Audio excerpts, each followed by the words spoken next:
By the end of this video, you will have your project set up for multiplayer in VR using Photon Fusion. Now, if you're new to multiplayer and you have no idea how multiplayer networking works, then I'd highly recommend you to check out our video on multiplayer fundamentals, which will give you all the knowledge that you will need. Consider it as a prerequisite. I will leave a link for that in the description. So with that being said, let's get started. Alright, so the first thing to do here is to download the Photon's Fusion SDK. To do that, you need to visit their website, which is photonengine.com. Once you are here, click on SDKs. Click on Fusion as the product, scroll down and click on Fusion More. Then click on Get Fusion SDK. This will open up a new tab, and from here you can download the latest SDK. So here I have my VR based project open, which is set up with the latest Oculus SDK version 56.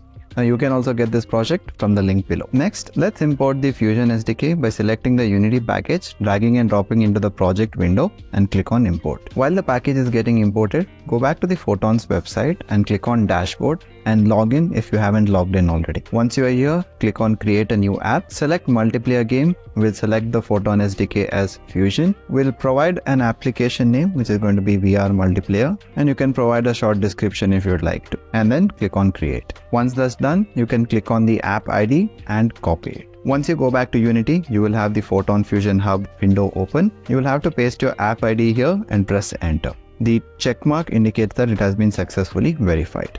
Now, in case the Fusion Hub is not seen, then you can click on Fusion and open up the Fusion Hub. Click on Fusion Setup, and here you will be able to enter the app ID. So with that, we have our Photon SDK set up. Now to set up our scene, in the project window, search for large room, select the prefab and drag and drop it in the hierarchy. Next, search for skybox gradient, select the material and drag and drop it into the scene view. Then get rid of the main camera. And in the project window, we'll search for interaction OVR rig. Select the interaction rig OVR basic and drag and drop this into the hierarchy. Next, let's create a canvas which will allow us to create a room or join a room. So we'll right click in the hierarchy, we'll select UI and we'll select canvas. Next, we want to change the render mode from overlay to world space. We'll set its position to 000. We'll set its width as 1000 and height as 500. And we'll scale it all the way down to 0.001 in all the directions. Now double click to bring it to focus and let us move it slightly up and behind like this. Now let's right click, select UI and add a panel. Next, we need an input field and two buttons. So we'll right click once again, we'll select UI and we'll add an input field. Let us scale this up and bring it slightly above. Then right click once again, we'll select UI and we'll add a button. We'll call this as create room button. Scale it up and let us change the text as well to create a room. Similarly, we'll create another button by duplicating it, bring it below like this, and we'll call this as join room button and change the text as well to join a room. Now, as you can see here, the text are slightly big, so we'll reduce its size.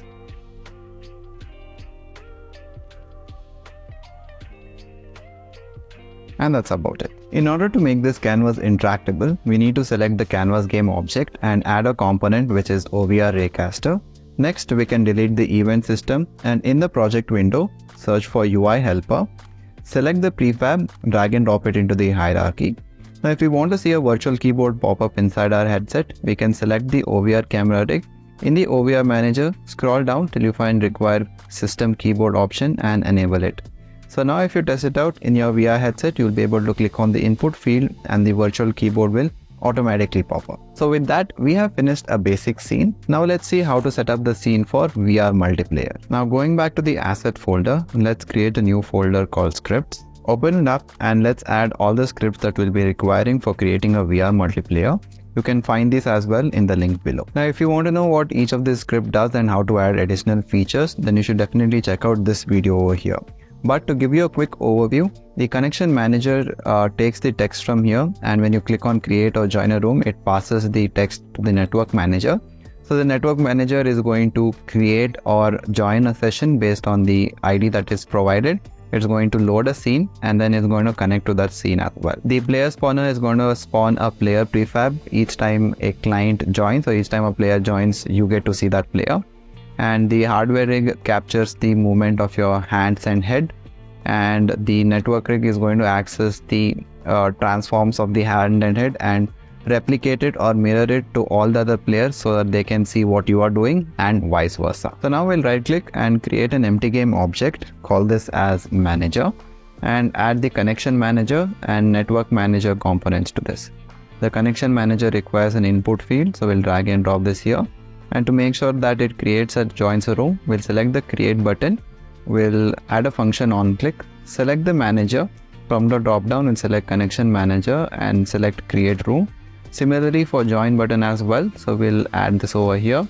From the drop down, select connection manager and join a row. Going back to the manager, we need to create a runner prefab. So we'll right click, create an empty game object, call this as runner prefab. And for this, we'll add a component called network runner, and we'll also add the player spawner. Now the player spawner requires a player prefab. So let's create an empty game object and call this as player prefab. The player prefab will have a player, and the player will have 3 more empty game objects, which is going to be head, left hand and right hand. Now for these we need to add visuals. So for the head, let's go ahead and add a 3D cube and scale it down to 0.2.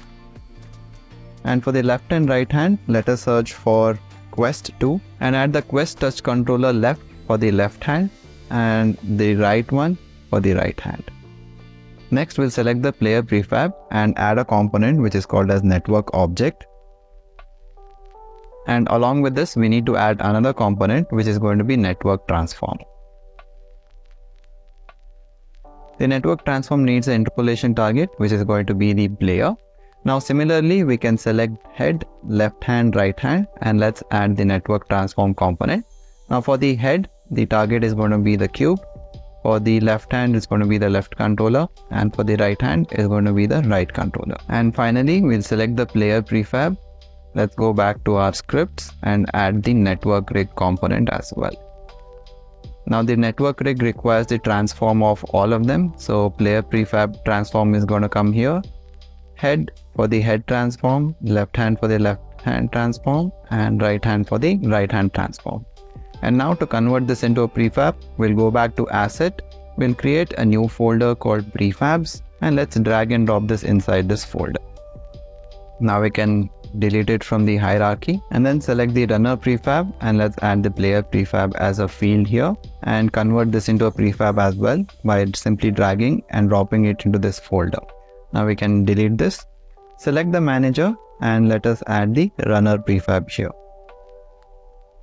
Now before we move on to the next scene, we'll select the UI helper laser pointer and we'll check the line renderer. Let us save the scene, go back to asset. We'll go to scenes and we'll actually rename this from sample scene to start game. We'll click on reload and there we have it. Next, we'll just duplicate this scene and we'll call this as main game. Open it up. Now in the main game, we don't want the UI helper, we don't want the canvas. And in the interaction rig, since we are already using the player rig as a means of showing hands and head, we don't want the OVI interaction. So we can go ahead and disable this. Next, we want to have the floor to have a box collider so that when we move around, we don't fall down. So we'll add a component called as box collider. And then now again, select the interaction rig over here and let us go back to scripts and add the hardware rig to this.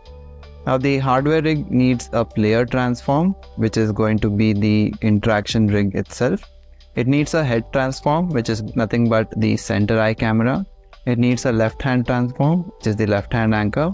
And the right hand anchor is going to be the right hand transform. Now in order to make the rig move around, we need to add 3 components. One is going to be the simple capsule collider with stick movement. Here we'll set the speed to 1.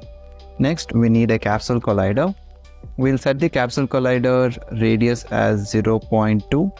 We'll set the height as 1.5 and the center is going to be 1.5 divided by 2 so that it's exactly at the floor. Then finally we need a rigid body and we want to freeze its rotation. Also we can delete the manager. Now there's one more thing that I remember, that is if you go to prefab and let's bring back the player prefab. From here, we want to select the head and the cube has a collider. So we want to remove this collider and make sure to go back and click on apply all for all the changes. Now you can delete this. So with that, we have all the scenes set up. Next, let's see how to test this. Let's go back to the start game scene and then click on file, build settings. add open scene and then select the main game and drag and drop it here. Make sure that the main game is 1 and start scene is 0, and that's because when we start the scene we want the canvas, and based on whether you create or join a room, it takes you to the main game. And then you can click on build and run. Let's create a new folder called as builds, open it up, and let's give our app a name and click on save. I will see you once it's done building. Alright, so the app has been successfully built. I think the best way to test this is by sending the application to someone else and see if it works. So let's do that. Hey Jad. Hey, what's up? I wanted your help to test out a VR multiplayer app. Oh yeah, sure. Send it over. Let's try it. Alright, thank you. Cool. I'm going to create a room with the numbers 1, 2, 3, 4 and create a room. Alright. I'm inside. You can join. Right. Oh, you're there. Hello. Hello. Hi. Okay, Hello. so this works. I think we can give a high five. Yeah, there we go. Perfect. Cool, man. I will see you later then. Bye-bye. Bye-bye. Now, if you want to test this by yourself, that's possible as well. Let me show you how. You can click on Oculus, Simulator, and click on Activate. Click on OK and press the play button. Now, this will open up the simulator for us. Now, in my previous video, I've already shown you how you can control the simulator, so feel free to check that out over here. Next, put on your headset and run the application. And from your headset, you can create a room. I'm going to type 1, 2, 3 and click on create a room. Let's go back to Unity, and in the input field, I'm going to type the same number 1, 2, 3. Let's open up the simulator once again and let's click on join a room. And there you have it. So here what you're seeing is the simulator. So if I just adjust it over here like this, you can see my head moving, and now you can see the simulator moving as well. And that's how you can test it by yourself. Alright, so that's it for this video. Remember that this is just a setup video and there's a lot more to it, like adding hand interactions, voice chat, animations, and many more. If you want us to cover those topics, then do let us know in the comments below. If you felt that this video was helpful, then I'd highly appreciate it if you can leave a like and subscribe. And as always, I will see you in the next one.